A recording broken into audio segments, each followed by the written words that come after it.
Lucas capítulo 15. Amén. Vamos a leer del 1 al 3 y de ahí nos trasladamos al verso 11 hasta el 24. Dice así en el nombre de Cristo Jesús.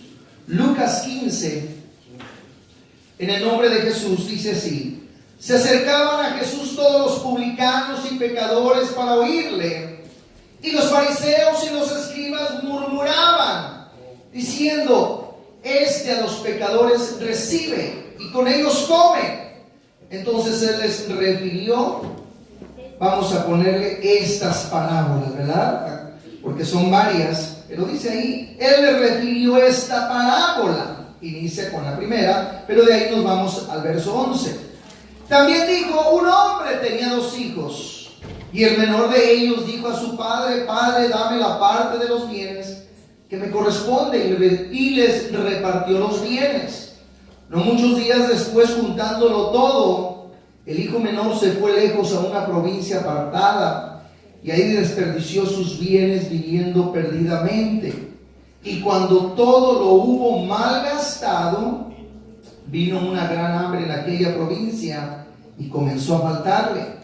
Y fue y se arrimó a uno de los ciudadanos de aquella tierra, el cual envió a su hacienda para que apacentase cerdos, y deseaba llenar su vientre de las algarrobas que comían los cerdos, pero nadie le daba.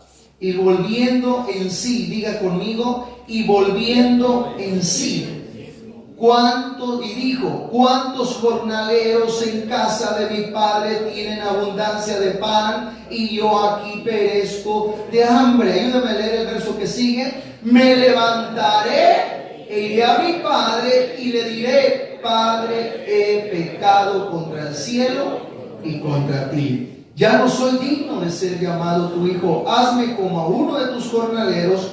Levantándose vino a su padre, y cuando aún estaba lejos lo vio su padre, y fue movido a misericordia, y corrió y se echó sobre su cuello y le besó. Y el hijo le dijo: Padre, he pecado contra el cielo y contra ti, y ya no soy digno de ser llamado tu hijo. Pero el padre dijo a sus siervos: sacad el mejor vestido y vestidle, y poned un anillo en su mano y calzado en sus pies, y traer el becerro gordo y matadlo, y comamos y hagamos fiesta, porque este mi hijo muerto era y ha revivido, se había perdido y es hallado. Y comenzaron a regocijarse. Señor, gracias, Padre, por la bendición que nos das de estar un día más aquí en este lugar, Señor, con el propósito de ser edificados a través de tu santa palabra. Bendice a tu iglesia, a tu pueblo, y desde ya, Señor, creo firmemente que has de estar hablándonos a través de tu santa palabra, Señor. Gracias, amén y amén, Señor. Puede ocupar su asiento glorificando el nombre del Señor. El personaje que nos ocupa el día de hoy y que el Señor usó como ejemplo, que es precisamente lo que es una parábola. Una parábola prácticamente era una ilustración que usaba el Señor con el propósito de plasmar la enseñanza en el corazón y la mente de parte de la audiencia que iba necesitada y hambrienta de la palabra de Dios, pero también otra parte de la audiencia del Señor que no faltaba era siempre con ver a ver en qué error o en qué falta encontraban al Señor, pero tuvieron que aguantarse porque al Señor no le encontraron ninguna falla. Ahora, cuando una de las parábolas que el Señor le refirió, y muy en especial a una audiencia de religiosos muy conocidos, y dice la Biblia que eran llamados los fariseos y escribas, y que principalmente ellos estaban pecando de murmuración, porque el Señor en diferentes ocasiones estaba entre pecadores y publicanos y gente detestable. Para los religiosos de aquellos días les chocaba que el Señor aún comía con ellos, y lo que más les sorprendía del Señor era que era amigo de publicanos y pecadores, aunque su amistad no necesariamente era que el Señor estaba participando de sus acciones de las tinieblas, no, sino que más bien la amistad era con el propósito de llevarlos a su luz admirable. Y le digo esto porque muchos por ahí se toman de eso y agarran fuera de contexto cualquier escritura y dicen, no, es que yo por eso ahí me ando codeando con aquellos, y no necesariamente le estoy diciendo que no tenga de compañero a algún blasfemo, algún pecador, algún adúltero, no me estoy refiriendo a eso, me estoy refiriendo cuando usted comparte del mismo pecado que ellos están practicando, cuando se mete entre ellos al grado que ya no hace la diferencia. Y yo creo que como hijos de Dios debemos de dar testimonio aquí y al otro lado del mundo. ¿Cuántos lo creen así, hermanos? Claro que sí. El Señor nos dio una grande responsabilidad, el de ser luz en medio de las tinieblas. Pero en esta ocasión el Señor estaba frente a una audiencia de religiosos que lo único que les interesaba era ser reconocidos, era vivir de apariencias, era que solamente los identificaran aparentemente por tantas cosas que no practicaban. Pero la realidad es que el Señor, cuando llega al corazón, hermanos, y el Señor, Él se centra en que nosotros como hijos de Dios tengamos amor, seamos justos y seamos misericordiosos. 3 elementos, 3 virtudes que se deben practicar y evidenciar en todo hijo de Dios, y por ello fue que el Señor le refirió tales parábolas, comenzando desde la oveja perdida. Si me acompaña, se regresa un poquito ahí al capítulo 15, verso 4. Dice: ¿qué hombre de entre vosotros, teniendo 100 ovejas, si pierde una de ellas, no deja las 99 en el desierto y va tras la que se perdió hasta encontrarla? Y cuando la encuentra, la pone sobre sus hombros gozoso, y al llegar a casa reúne a sus amigos y vecinos diciéndoles: gozaos conmigo, porque he encontrado mi oveja que se había perdido. Y enseguida dice: os digo que así habrá más gozo en el cielo por un pecador que por 99 justos que no necesitan arrepentimiento. Y todo esto fue a raíz de ¿qué? De la murmuración, de la crítica que le estaban haciendo los fariseos y los escribas, que estaban diciéndole: a los pecadores recibe y con ellos come. Entonces inmediatamente el Señor viene y les da un ejemplo y les dice: ¿qué hombre entre vosotros que teniendo 100 ovejas, entonces dice, se le pierde una, va y la busca, y al encontrarla, dice, obviamente se va a regocijar y va a compartir ese gozo juntamente con sus amigos y vecinos, diciéndoles: gozaos conmigo. ¿Por qué? Porque he encontrado mi oveja, la que se había perdido. Entonces dice: así os digo que así habrá más gozo en el cielo por un pecador que se arrepiente que por 99 justos que no necesitan arrepentimiento. Y si notamos, el enfoque del Señor era conducir ¿a quién? Al necesitado, al lugar donde podía concientizar, al lugar donde podía ser confrontado, y ahí adquirir el perdón, pero por medio del arrepentimiento. Entonces enseguida les refiere otra parábola, y aquí en este caso es la parábola de la moneda perdida. Dice: ¿o qué mujer que tiene 10 dracmas, si pierde una dracma, no enciende la lámpara y barre la casa y busca con diligencia hasta encontrarla? Y cuando la encuentra, reúne a sus amigas y vecinas diciendo: gozaos conmigo, porque he encontrado la dracma que había perdido. Así os digo que hay gozo delante de los ángeles de Dios por un pecador que se arrepiente. Vean. Algo semejante cuando el Señor viene a la casa de Zaqueo, al grado que Zaqueo dice que se subió a aquel árbol y quería ver quién era Jesús. Entonces el Señor se detiene de entre aquella multitud y voltea y dice: Zaqueo, bájate de ahí. Hoy voy a morar en tu casa. Y dice que Zaqueo abrió su casa, dejó que entrara la presencia del Señor. Y el Señor ese día ahí mismo confiesa y dice: hoy ha venido la salvación a esta casa. Hoy ha venido la salvación a esta casa, porque el Hijo del Hombre vino a buscar y a salvar lo que se había perdido.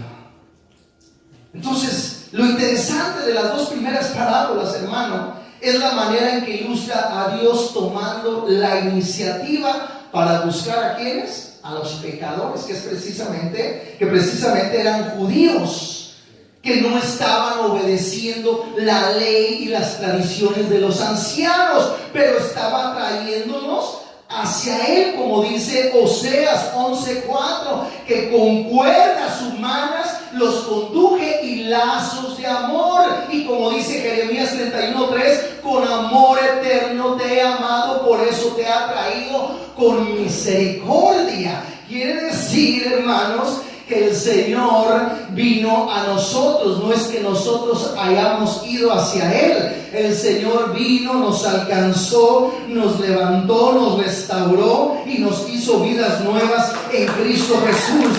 Gloria al Rey de Reyes y Señor de Señores. No es que lo hayamos buscado, sino que Él fue a nosotros y nos alcanzó, hermanos. O podrá decirme a alguien: oh, hermano, es que yo vine y busqué al Señor. No, mi hermano, Él te buscó a ti antes que tú le buscaras. Sí, Él llegó a nuestras vidas. Ahora, la enseñanza que traía el Señor era muy contraria a la mentalidad de los rabinos, que enseñaban que Dios recibía solo a aquellos que le buscaran con insistencia su perdón. Pero le pregunto una vez más: ¿cuántos buscábamos el perdón de Dios? Yo creo que ninguno. ¿Por qué? Porque según a nuestro criterio personal pensábamos que andábamos bien, pero en la realidad no andábamos bien, hermanos. Entonces, ¿quién tuvo la iniciativa? El Señor.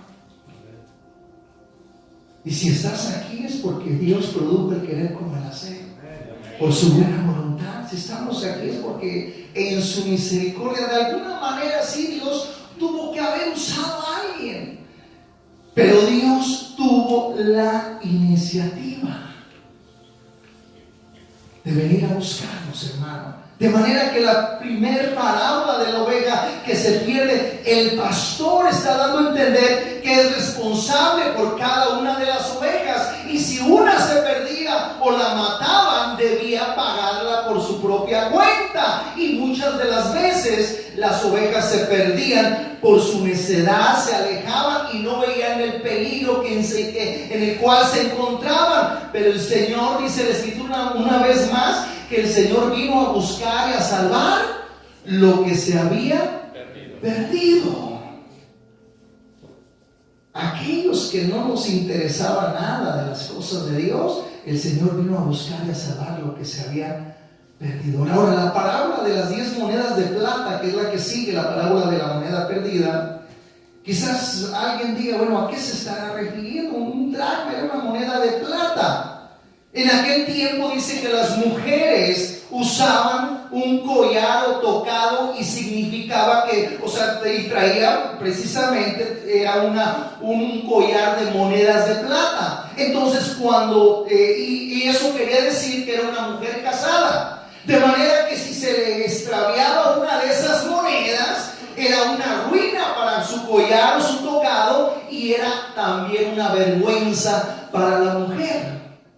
Entonces, pues por eso mismo dice aquí, ¿o qué mujer, verso 8, que tiene 10 dracmas y pierde una dracma, no enciende la lámpara y barre la casa y la busca con diligencia hasta encontrarla? Y cuando la encuentra, reúne a sus amigas y vecinas diciendo: gozaos conmigo. ¿Por qué? Porque encontraron la dracma que había perdido. Así os digo que hay gozo delante de los ángeles de Dios por un pecador que se arrepiente. Entonces, prácticamente el Señor les estaba diciendo: ¿saben qué? Dejen de estar murmurando, dejen de estar pecando. O sea, ¿por qué motivo? Porque estoy entre esta gente que está necesitada. Porque esa es mi misión. Vine a buscar y a salvar lo que se había perdido. Pero cuando llega a la parábola del hijo pródigo, que es precisamente donde nos vamos a estar centrando, entonces sucede que nos encontramos a alguien que el Señor lo ubica como el hijo menor de la familia, y el hijo que está en casa y que goza de privilegios, de las bendiciones de la familia. Es aquel que lo tiene todo, que no tiene que preocuparse. Pero el hijo llegó a pensar que se estaba perdiendo de lo mejor de la vida, de allá de afuera. Y mientras estaba en casa, ¿qué pasó? No valoró lo que tenía en casa. Y eso es algo que prácticamente se vive, ¿verdad?, en la vida normal. Mientras el hijo está en casa, no valora lo que tiene en casa. ¿Cuántos lo creen así? Sí, no es hasta cuando por ahí se hacen los fuertecitos y de repente, y que ya no quiero llegar a determinadas horas que me dicen mi papá, y ya no quiero que me manden, me tratan como un niño, y quieren hasta que saque la basura. Pues ¿quién soy yo? Diga el joven, ouch.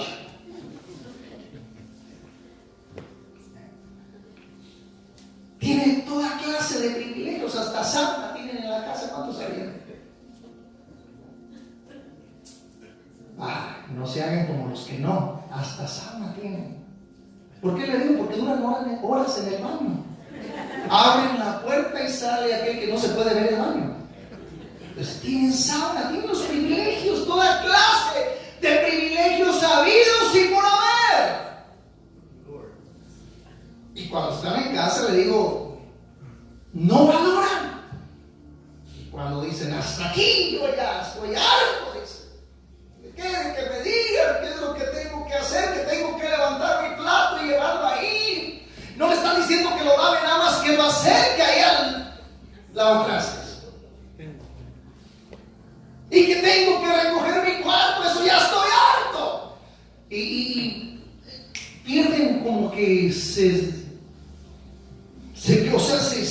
pierden de la realidad. Piensan que ya al salirse allá van a tener su casa con una sirviente, ¿verdad? Y que no van a pagar renta, no van a pagar luz, no van a pagar agua, gas, y que les van a tener su ropita ahí toda lavada y planchadita, y su comida calientita.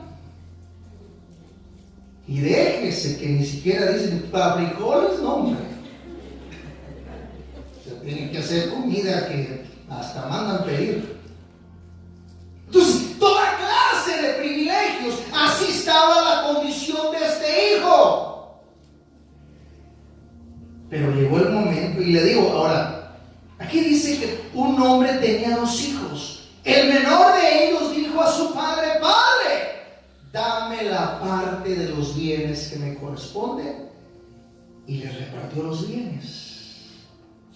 Yo cuando antes, o sea, llegó en un tiempo donde creía, yo decía, que hijo tan más desconsiderado, ¿no? O sea, pues como que andarle pidiéndolos ya la herencia antes de que mueran los padres. Porque pues prácticamente en nuestra cultura esa sería una ofensa, ¿sí o no? Sí. Sí, que un hijo llegue y diga, oye, pues ya de una vez repárteme lo que me va a pertenecer. Y aquí ya usted va a decir, muchacho, ¿qué te pasa? Muchacho loco. Bueno, le estoy diciendo lo bajito, ¿no? Sí, o sea, ¿qué te pasa? ¿De qué estás pidiendo? Ni tuyo es. Ese es en lo que se refiere a nuestra cultura, ¿no? Porque pues prácticamente como que se le está tirando una indirecta a los padres. O sea, que ya casi estoy deseando que te mueras para ya que me des lo que me pertenece. Pero cuando me voy a estudiar la cultura oriental, o sea, era una costumbre. Por eso aquí no vemos que el padre, o sea, le sorprendió ni nada de eso. Era una costumbre oriental que trae trasfondo oriental de repartir la herencia antes de que muriera el testador. Y de hecho al hijo más grande pues le tocaba la mayor parte. Esa era la costumbre oriental. Entonces se viene, pide la parte de sus bienes que le corresponde el padre. En su amor les parte sus bienes, pero dice no muchos días después, juntándolo todo, quiere decir que le entregó sus bienes y pues tuvo que haberlos vendido y lo convirtió en ¿qué? En dinero. Juntándolo todo, el hijo menor se fue lejos a una provincia apartada y ahí desperdició sus bienes viviendo perdidamente. Ahí le sobraron amigos, habidos y por haber. Que esos salen cuando hay. Y cuando no hay, ¿dónde están los amigos? Dicen por ahí que el verdadero amigo se conoce ¿dónde? En la cárcel. En el hospital. O cuando está alguien encarcelado, ¿verdad? Dice ahí. Es que pues, si usted no es de los que visitan hospitales, pues lo van a criticar de no amigo, ¿verdad? Entonces comience a ver por alguien, hermano.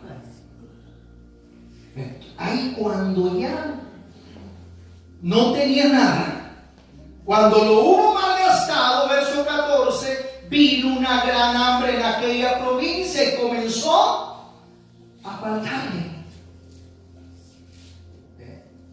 O sea, ya le empezó a apretar el asunto. Y fue y se arrimó a uno de los ciudadanos de aquella tierra, el cual le envió a su hacienda para que apacentase.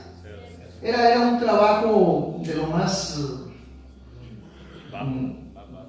bajo para un judío. Ahora, recuerde que estamos solamente tomando este ejemplo, era una parábola.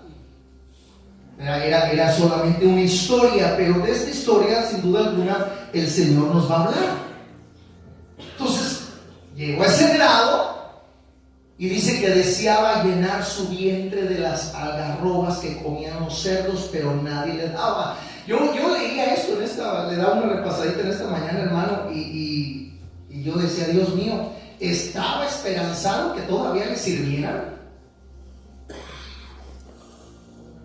Porque pues si él era el que le alimentaba a los cerdos, ¿o no? Tampoco no puede decir hay 2 puños para ti y 1 para mí. Sí. Pero como nadie le daba, estaba pereciendo de hambre. O sea, la algarroba, que creo era algo como una vainita, no sé. ¿Alguien tiene una idea de lo que era? Era una algarroba. Migajas. Pero sí, o sea, pero era algo con que se alimentaban los cerdos.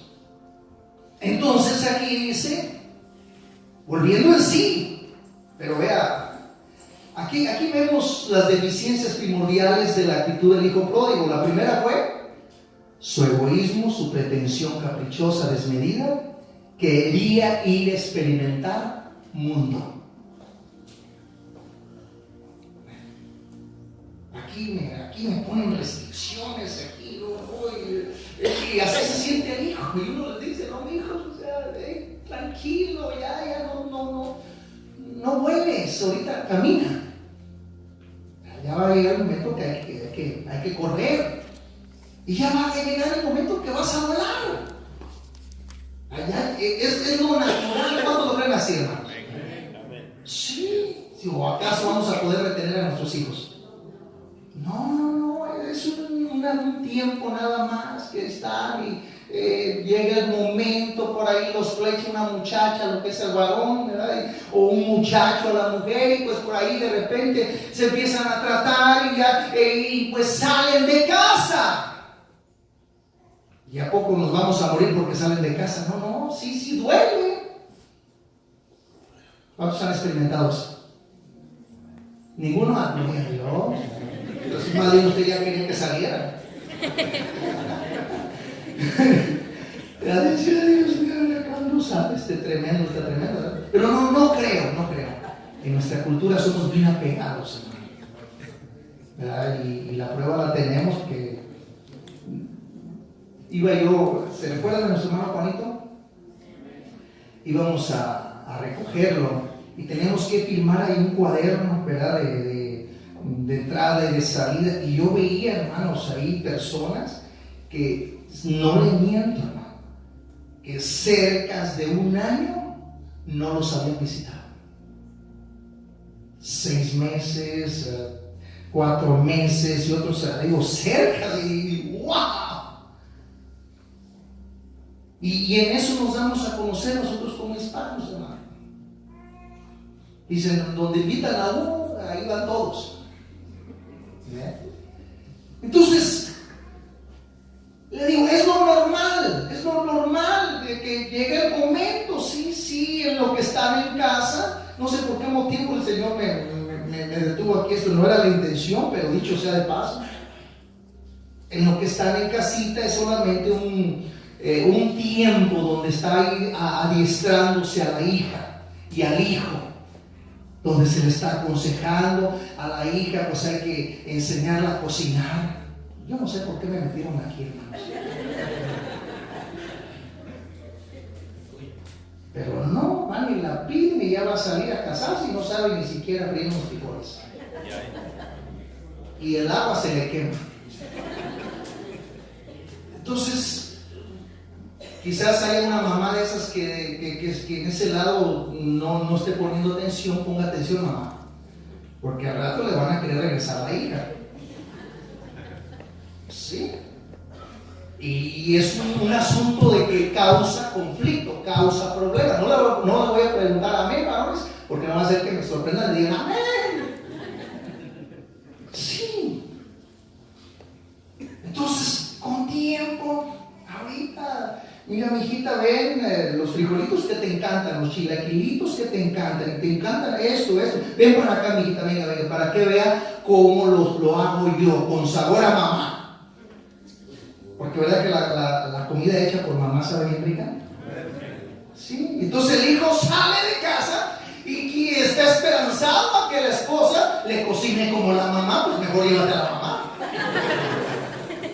O sea, no, imposible.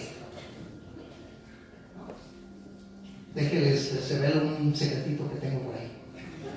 Recién casado, estamos en la ciudad de Guadalajara. Dios mío, discúlpame, mija.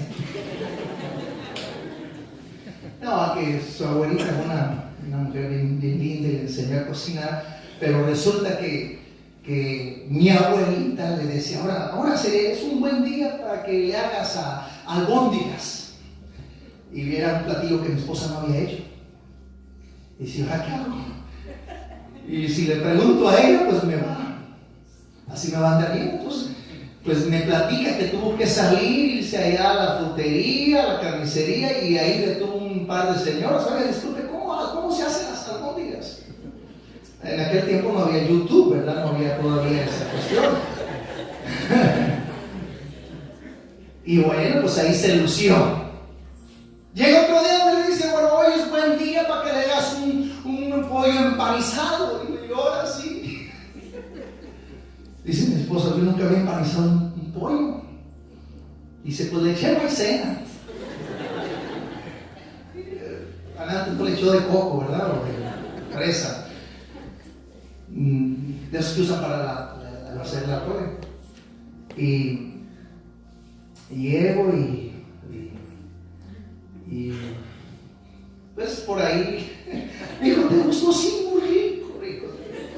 Está uno enamorado, uno que hasta le dan piedras y se come lo que le den, ¿verdad? Total, a donde voy es esto, hijos. Este hijo se desesperó, lo tenía todo a la servidumbre, a su servicio y todo, pero quería probar mundo. Quería estar sin estarse sometiendo a un orden, a las reglas. ¿Me explico, no? Y es triste que ahorita los papás estén ahí casi tocando como antes de ser a los hijos, ¿verdad? Porque casi los hijos golpean a los papás. Es triste, ¿por qué? Porque nosotros somos los que les permitimos que lleguen hasta allá. ¿Me explico, no? Aquí a tales horas se cierra la puerta y ya después de esa hora se va a hacer, o sea, si llegas a esa hora a ver dónde duermes. Entonces, y le digo, pero muchas veces no, me da miedo hablar con mi hijo y qué va a decir y qué va a pensar y se me va de la casa. ¿Desde cuándo se fue? ¿Por qué? Porque no se está sometiendo al orden. ¿Y qué pasa? Está cargando maldición para su vida. Está aquí joven. Muy calladitos los jóvenes. Se los digo por su bien, joven. Se los digo por su bien. Disfruten los tiempos que están en casa. Díganle, Señor, gracias por estar aquí con mis papás.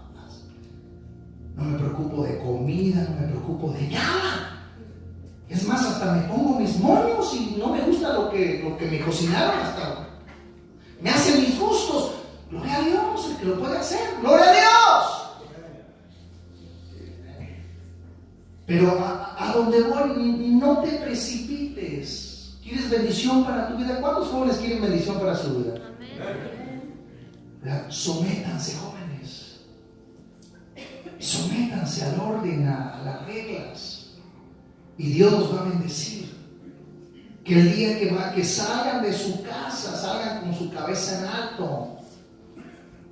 Y la jovencita que no le hace, que nada más aprendió a hacer frijoles y chilaquiles, gloria a Dios. Pero cuando menos que la mamá no se esté sintiendo mal, diciendo, híjole, no enseñé a esta muchachita a hacer nada, más que solamente que se esté ahí cortando las uñas. Pues le va a dar lonche de uña. Entonces, no, tómate tu tiempo. El varón agarra el varoncito y dígale, véngase, mijito, agárrese la máquina ahí y vamos a cortar el césped. Vamos allá al jardín de atrás, al frente, y mire, así se hace. ¿Qué hay que arreglar aquí? Véngase, mijo, agárrese su broche, véngase, écheme la mano. Sí, para que el día de mañana no esté batallando también, porque también batallan. Y vienen las mujeres que se quejan y dicen, no, pues es que miren, aquí ya tengo años y ni siquiera y vienen esa clase de problemas y son conflictos. ¿Me explico, no? Ahora, supongamos que por X motivo no se le instruyó, lo que sea, todavía se puede. ¿Cuántos lo creen así, hermanos? Aquella que pues obviamente tiene amor, aquel que tiene amor y que dice, yo quiero echarle ganas, y voy a esforzarme, yo voy a agradar a mi esposo, voy a agradar a mi esposa, tengo la responsabilidad de mis hijos y voy a esforzarme porque es mi responsabilidad. ¿Me explico, hermanos? Bueno, el hijo pródigo sale de su casa.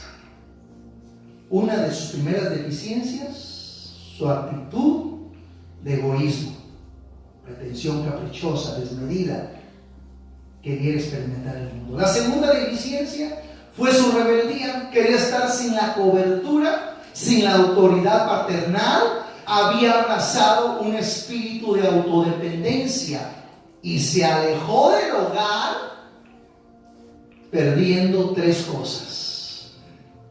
La primera, la comunión.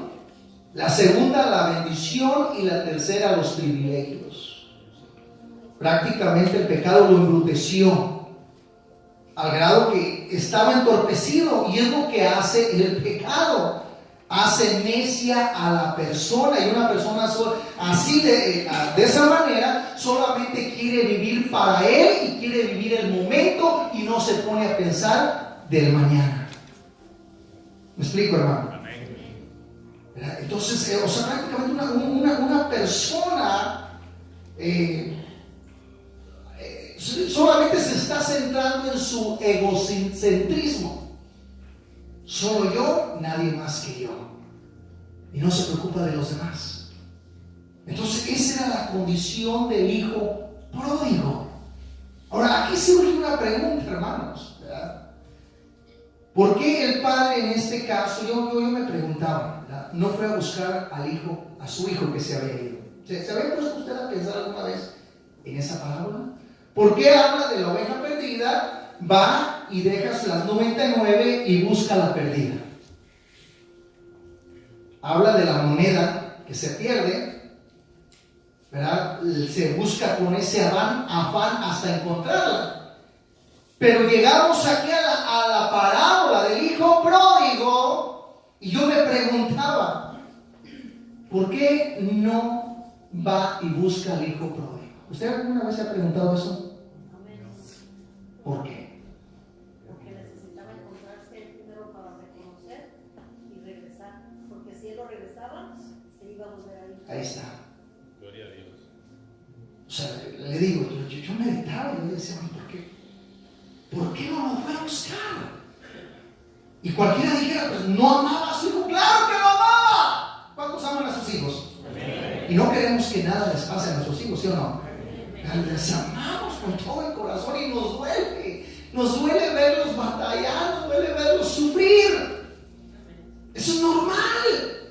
Pero aquí en este caso sale el hijo, va y malgasta aquello que pidió, y llegó un momento de necesidad, y imagínense el padre yendo a buscarlo. Y que si cualquiera pudiera decir, qué padre tan más desamorado, no. Lo que pasa es que muchas veces nosotros les estorbamos a que Dios haga la obra en nuestros hijos. ¿Cuántos sabían eso? ¿Sí? Por nuestros sentimientos. Y no le estoy diciendo que sea un padre que no sea amoroso, no. Pero muchas veces no dejamos que Dios trate con ellos. Les estorbamos. ¿Y de qué manera les estorbamos? Y no le estoy diciendo que les estorbe en cuestión de que anden pecando, de que usted vaya y les diga, ahí. No. Me estoy refiriendo a que Dios quiere tratar con ellos y nosotros no dejamos que Dios trate con ellos. ¿Hasta cuándo fue que salió de su demencia mental o espiritual, como quiera usted llamarle, el hijo pródigo? Hasta que tocó fondo.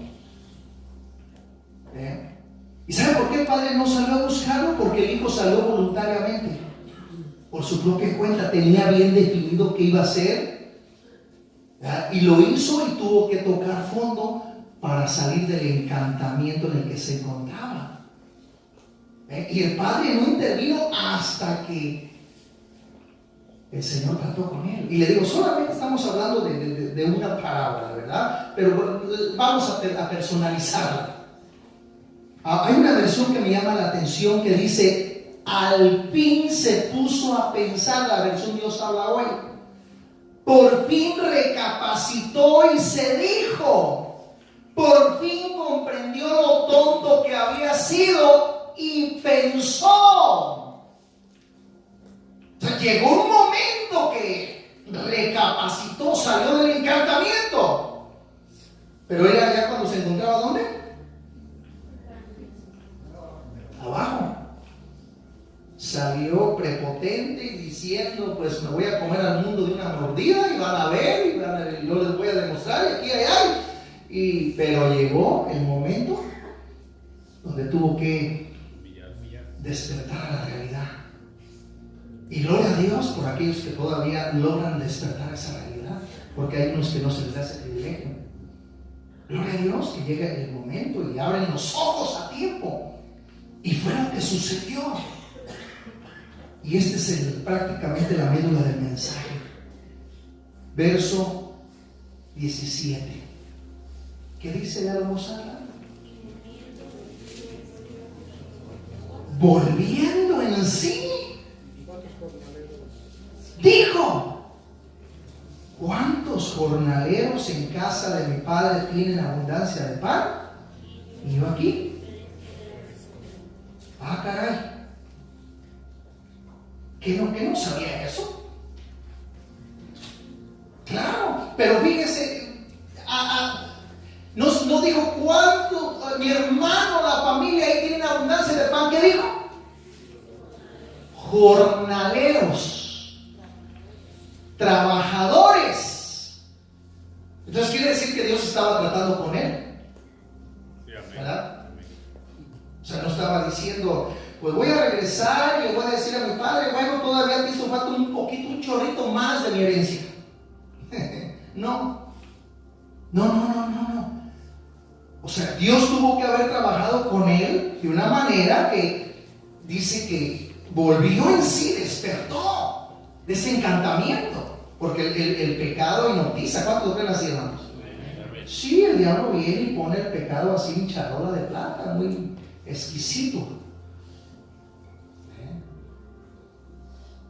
Pero es solamente mentira del diablo, porque aquello que te da te lo quita y te lo cobra con intereses caros, porque vienen, eso se le llaman las consecuencias. Dios nos perdona. ¿Cuántos creen que Dios perdona? Sí, las consecuencias no podemos nosotros evitarlas, esas vienen, porque Dios ya nos perdonó. ¿Y cuánto le dan gloria a Dios por ello? Porque el Señor nos perdona. Nos ha sido bueno para nosotros, hermanos. Él no nos recrimina, Él no nos echa nada. Él, hermanos, dice que nuestros pecados los lanza hasta la profundidad del mar, con el propósito de ya no volver a recordarlos. Entonces, sin duda alguna, volvió en sí, dice aquí, a esta otra versión. Al fin se puso a pensar. Quiere decir que no estaba pensando. Por fin recapacitó y se dijo.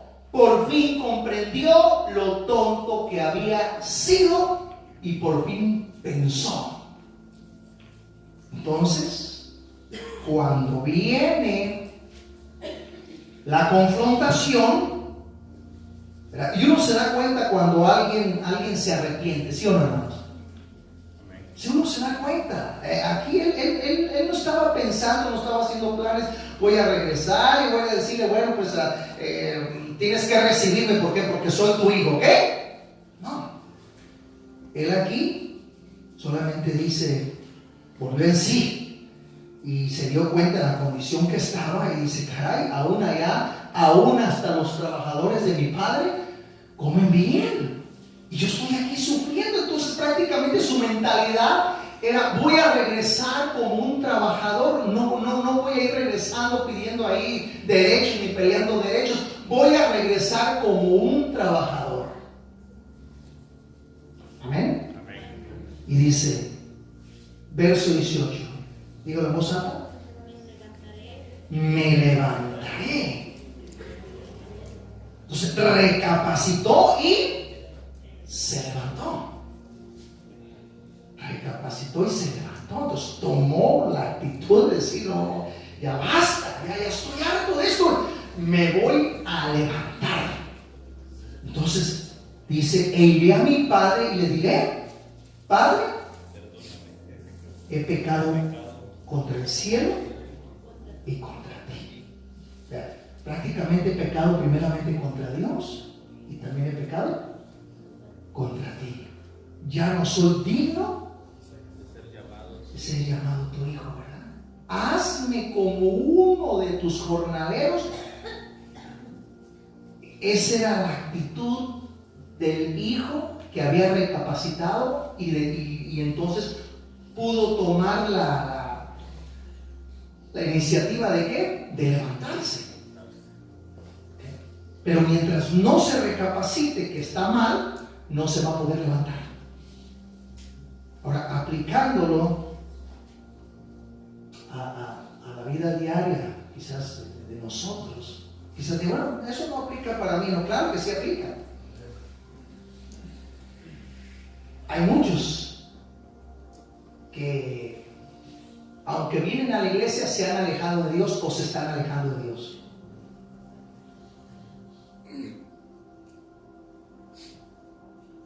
Y se paga con creces.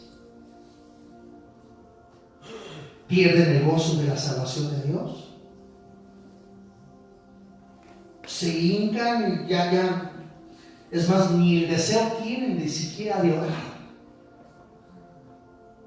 Prácticamente se empiezan a experimentar ¿qué? La experiencia del hijo pródigo que sale de ¿qué? De casa. Comienzan a dejar de congregarse. Comienzan a hacerse autodependientes. La autodependencia es la primera señal. Así, no, yo no necesito tanto de iglesia. Pero claro que necesitamos los unos de los otros, el reunirnos, animarnos. ¿Verdad que se siente bien al ver a su hermano ahí enfrente, a un lado, atrás? ¿Verdad que nos sentimos bien? Mirad cuán bueno y cuán delicioso es habitar los hermanos juntos en armonía. Nos llena, nos regocija de decir, ¡gloria a Dios! Estoy en la comunión de mis hermanos, juntamente con ellos, dándole gracias a Dios. Sí, pero vea, con esto terminamos. Aquí vemos la situación de un hombre que había, se alejó de la cobertura paternal, perdió la bendición, perdió la cobertura paternal y perdió esa confianza. Pero quiero que analicemos tres cosas en este joven. Aquí tuvo que tomar decisión. Y al tomar la decisión, accionó, pero tuvo que confesar. Tres cosas. Su decisión. ¿Por qué? Porque Dios cambia al que desea ser cambiado. Uno no puede cambiar por nadie, tenemos que cambiar. ¿Por qué? Porque hemos decidido cambiar cuando Dios produce en nuestro corazón, cambiar. Estamos apenas todavía, le digo, el otro día en el mensaje anterior le dije, en la plataforma de un inicio. Todavía estamos a tiempo para hacer cambios. Pero si ya te preparaste, ya te programaste para decir, no importa, hay que digan lo que digan y a mí no me importa, yo voy a seguir de la misma manera. Bueno, entonces quiere decir que tú ya te programaste para que no haya un cambio en tu vida. Y quizás digas, sí, pero se la pasa ahí, que diciendo que ahora sí voy a cambiar. Bueno, gloria a Dios, anímalo, empújalo, impúlsalo. ¿Me explico? Pero no, hombre, para esos amigos, ¿para qué queremos esos? ¿Para qué queremos enemigos? Dicen por ahí. Lo ven con buenos deseos, con buenas intenciones y dicen, tú siempre es la misma. La semana pasada me dijiste lo mismo y el día de hoy andas con lo mismo. No, ya ni te creo. No, hombre, pues entonces. No, ¿qué? Está bien, agárralo y dile, traes el deseo, traes el anhelo, vámonos, no te voy a soltar, tú no te sueltes, vámonos a buscar del Señor, vamos a meternos en la presencia de Dios y Dios va a restaurar tu vida, Dios va a llevarte al lugar donde quiere que estés, aleluya, a disfrutar de las grosuras del Señor, aleluya, porque las misericordias de Dios son nuevas cada mañana. Entonces el hijo pródigo tomó la decisión de levantarse de su condición. Y no era por nadie, sino que más bien porque lo necesitaba. ¿Me explico? Su acción. ¿Verdad? Alguien dijo, siembra un pensamiento y cosecharás una acción. Siembra una acción, cosecharás un hábito. Siembra un hábito, cosecharás una costumbre. Siembra una costumbre, cosecharás un destino. El pródigo estuvo dispuesto a ir, no a que lo llevaran, a que lo trajeran al Padre. No, él estuvo dispuesto. Explícame. Y fue hasta que despertó y dijo: caray, ¿qué estoy haciendo? ¿Qué hice? Y dice Proverbios que el que encubre su pecado no va a prosperar, pero el que lo confiesa, ¿verdad? Pero no nos quedemos nada más en estarlo confesando. Ay, sí, Señor, soy el vil pecador. Ay, Señor, cada día y soy un vil pecador. Y mañana ya lo conocen como el vil pecador. Y no va a suceder nada. Sí, puedes confesar que eres el vil pecador todos los días, pero dice que el que confiesa su pecado, ¿y qué? Y se aparta. O sea, sí, hoy lo confieso, pero hoy me voy a apartar. Hoy voy a tomar la decisión de apartarme.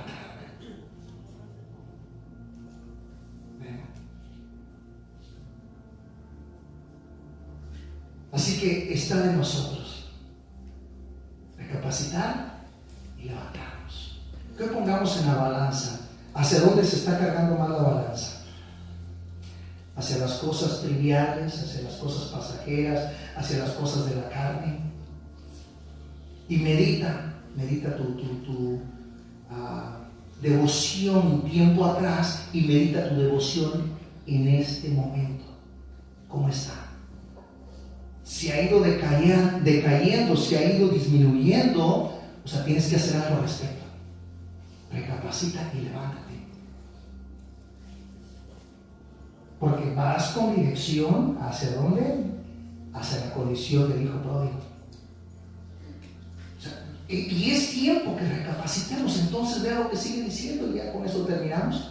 Dice, verso 18: me levantaré, iré a mi padre y le diré: Padre, he pecado contra el cielo y contra ti. Ya no soy digno de ser llamado tu hijo. Hazme como uno de tus.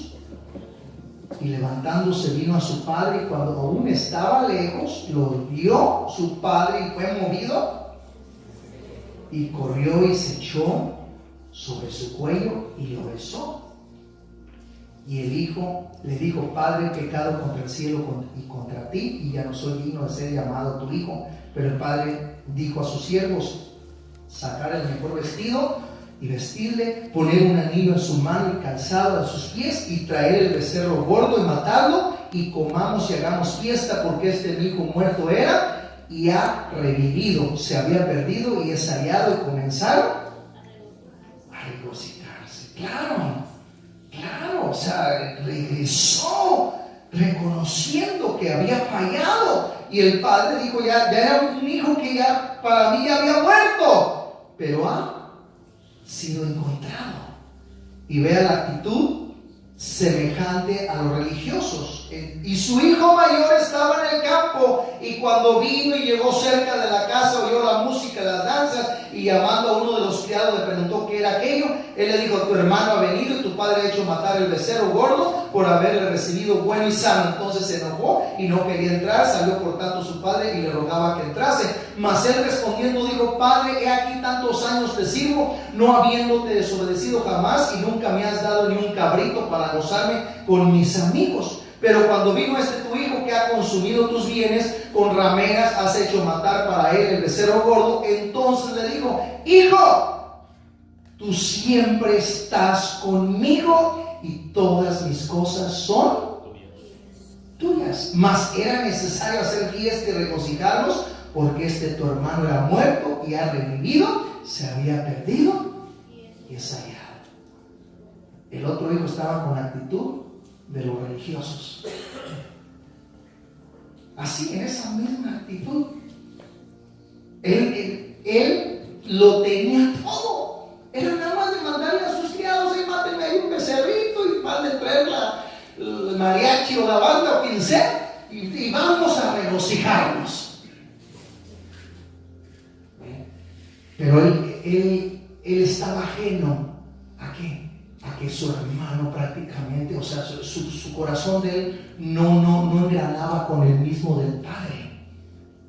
El padre para él era una victoria, que su hijo estaba con vida y había regresado, y por eso se regocijó, vio el reconocimiento, vio el arrepentimiento de su hijo, y dice: vístale de las mejores ropas, póngame anillo en su mano y maten el cabrito más gordo y vamos a gozarnos.